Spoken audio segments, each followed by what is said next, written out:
Anda bertanya, kami menjawab. Salam pesan terkasih, saya sangat senang bertemu Anda hari ini di episode baru program harian Anda bertanya, kami menjawab.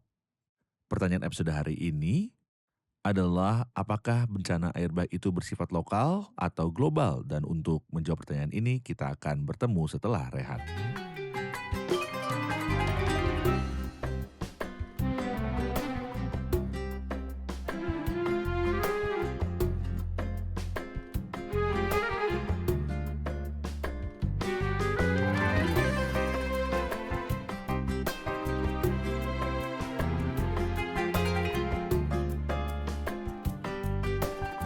Beberapa orang menyangkal bahwa kisah air bah menganggap bahwa air bah yang melanda seluruh bumi pada zaman Nuh hanyalah legenda yang diambil dari mitos-mitos sebelumnya. Ada juga yang mengakui bahwa air bah itu memang terjadi. Sebagian mengakui bahwa air bah itu bersifat umum dan meliputi seluruh bumi, sementara yang lain menolak dan berpendapat bahwa air bah tersebut hanyalah bersifat lokal. Salah satu teori yang diajukan untuk menyangkal universalitas air bah adalah teori yang disebut patahan besar oleh John Smith pada tahun 1839. Apa yang ia katakan? Ia berpendapat bahwa terdapat patahan pada kerak bumi serta pergeseran ke bawah di beberapa bagian lapisan tanah yang menyebabkan air bawah tanah atau air laut meluap dan menutupi wilayah geografis tertentu. Inilah yang disebut sebagai teori patahan besar. Ada teori lain yang disebut teori lokal terbatas. Seperti tsunami yang terjadi di Asia Timur beberapa tahun yang lalu. Dalam teori ini, ada area geografis tertentu yang terkena dampak air bah. Sehingga wilayah tersebut tertutup air dan menenggelamkan makhluk hidup yang ada di dalamnya. Kita akan bersama-sama melihat beberapa kesaksian dari Alkitab, arkeologi, sejarah, dan ilmu pengetahuan yang membuktikan bahwa air bah bukanlah hanya terjadi, tetapi juga bersifat universal. Bencana air bah yang meliputi seluruh bumi, dan dalam episode ini kita akan membahas, dan jika Tuhan berkenan kita akan melanjutkannya dalam episode berikutnya, alasan-alasan yang meneguhkan bahwa bencana air bah bersifat universal. Misalnya saja firman Tuhan kepada Nuh dalam Kejadian 6 ayat 17. Sesungguhnya aku akan mendatangkan air bah meliputi bumi. Dia tidak mengatakan di wilayah geografis tertentu. Untuk memusnahkan segala yang hidup dan bernyawa di kolong langit, segala yang ada di bumi akan mati binasa. Jelaslah bahwa Tuhan bertekad untuk menghancurkan setiap manusia dan setiap makhluk hidup di bumi dan bukan di wilayah geografis tertentu.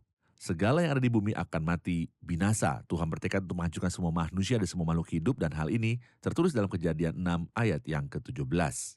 Mengatakan dan air itu sangat hebatnya bertambah-tambah meliputi bumi dan tutupinya segala gunung tinggi di seluruh kolong langit. Ini adalah kesaksian Alkitab, bukan di daerah geografis tertentu, bukit-bukit tinggi ditutupi.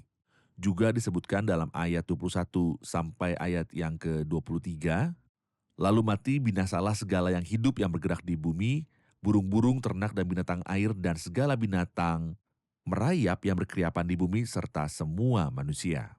Matilah segala yang ada nafas dalam hidungnya, segala yang ada di darat. Demikian dihapuskan Allah segala yang ada, segala yang di muka bumi, baik manusia maupun hewan dan binatang melata dan burung-burung di udara, sehingga semuanya itu dihapuskan dari atas bumi.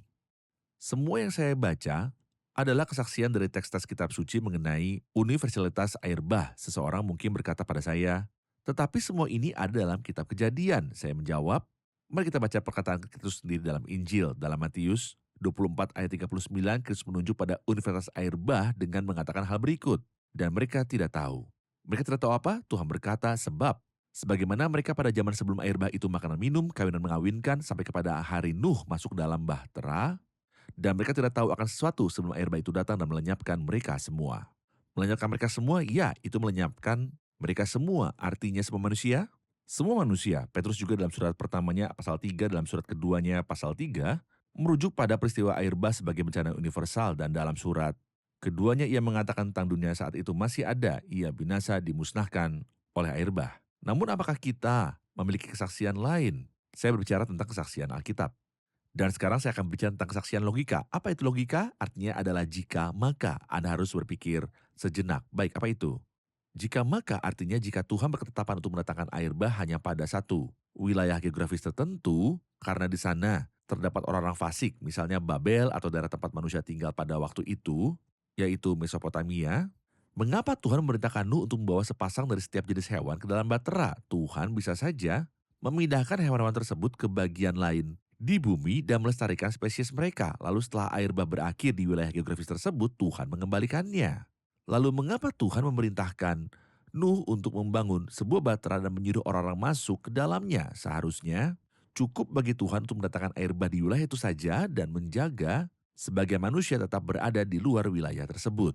Atau Tuhan bisa saja berkata kepada Nuh, bawalah anak-anakmu Nuh dan mereka yang percaya. Wahai Nuh, mereka yang menerima pemberitahuanmu, wahai Nuh, pergilah ke ujung bumi, ke wilayah manapun yang jauh dari area yang akan Tuhan tenggelamkan. Sama seperti yang Tuhan lakukan terhadap Sodom dan Gomora ketika dia berkata kepada Lot, keluar dari negeri ini atau dari kota ini karena aku akan membakarnya. Tuhan bisa saja melakukan hal yang sama terhadap Nuh, tetapi jelas bahwa ketika Tuhan memerintahkan Nuh untuk membangun bahtera masuk ke dalamnya serta membawa hewan jantan dan betina serta 7 pasang dari hewan yang tahir itu karena dia ingin menunjukkan kepada kita bahwa seluruh bumi akan tertutup air. Alkitab memberitahukan bahwa air bah naik hingga melebihi puncak gunung tertinggi dengan ketinggian 15 hasta. Selain itu tujuan dari pembuatan bahtera bukanlah untuk menghukum satu wilayah geografis tertentu, tetapi Tuhan mengatakan bahwa bumi telah penuh dengan kekerasan sehingga dia berketetapan untuk memusnahkan manusia dari muka bumi. Jika kita melihat alasan ketiga yaitu jalur perjalanan bahtera, kita tahu bahwa pada awal penciptaan, Nuh dan manusia tinggal di wilayah yang sekarang dikenal sebagai Mesopotamia, yaitu wilayah Babel, Irak, dan sekitarnya. Jika air bah bersifat lokal, dan jika bencana itu hanya terjadi di satu wilayah, maka setelah air bah surut seharusnya air itu mengalir ke Teluk Arab atau Teluk Persia, sehingga jalur perjalanan bahtera akan bergerak ke arah wilayah Irak menuju Teluk. Tetapi kita tahu bahwa jalur perjalanan bahtera tidak menuju Teluk, melainkan berakhir di pegunungan Ararat, yaitu gunung-gunung tinggi di Asia kecil yang sekarang berada di Turki. Jadi jalur perjalanan bahtera justru berawanan dengan arah aliran air secara alami jika air bah hanya terjadi satu wilayah geografis tertentu. Oleh karena itu kita dapat menyimpulkan bahwa air bah bersifat universal menutupi seluruh dunia dan air meliputi seluruh muka bumi. Dan selain itu, jika kita melihat tingkat kenaikan air, Alkitab menyatakan bahwa air semakin meningkat, dan terus meningkat hingga mencapai puncak gunung-gunungan tinggi dalam satu level. Air itu tidak terbatas pada satu tempat saja. Hal ini menunjukkan bahwa air bah adalah bencana yang bersifat universal. Tentu saja saya memiliki banyak bukti lain dari arkeologi dan berbagai disiplin ilmu pengetahuan. Kita akan melanjutkan dalam episode berikutnya jika Tuhan berkenan untuk membahas lebih lanjut mengenai bukti-bukti universalitas air bah. Tuhan menyertai Anda. Anda bertanya, kami menjawab.